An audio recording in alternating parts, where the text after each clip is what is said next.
পার্বত্য চট্টগ্রামে এই সমস্ত ভারী অস্ত্র মেশিন গান কোথা থেকে আসে এবং কারা এদেরকে প্রশিক্ষণ দেয়? হয় ভারত দেয়, না হলে মিয়ানমার দেয়। এটা তো পরিষ্কার। এই পার্বত্য চট্টগ্রামেও জিয়াউর রহমানই বুঝতে পেরেছিলেন অ্যাজ এ মিলিটারি অফিসার হিসেবে, সামরিক শীর্ষ কর্মকর্তা হিসেবে, এটা বাংলাদেশের নিরাপত্তার জন্য একটা গুরুত্বপূর্ণ বিষয়। বাংলাদেশের কৃষি অর্থনীতি, গ্রামীণ অর্থনীতিকে বিকশিত করার জন্য এই উপজেলা লেভেলে গিয়ে খাল খনন এটা জিয়াউর রহমান করেছিলেন।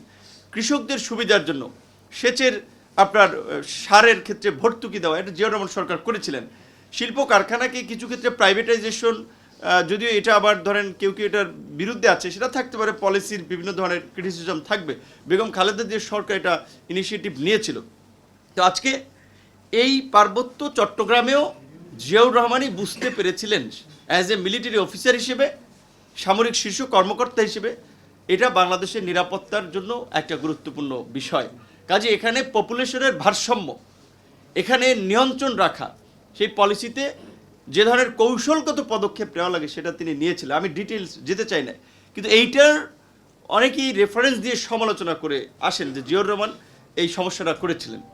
জিয়াউর রহমানের ওই পলিসির কারণে এখনও পার্বত্য চট্টগ্রাম বাংলাদেশের ভূখণ্ডের সাথে আছে। নাহলে ইতিমধ্যে বলেছে যে প্রায় 1/10 72-71 পরে 72 থেকেই এই পার্বত্য চট্টগ্রামকে একটা বেনিফিটেড টুল হিসেবে আমাদের কোনো প্রতিবেশী রাষ্ট্র যে রাখতে তাদের হাতের মধ্যে রাখার চেষ্টা করেছে।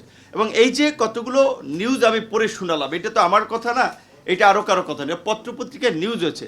এই পাহাড়ে অস্ত্রের সাপ্লাই কারা দেয়, কোথা থেকে আসে এই অস্ত্র?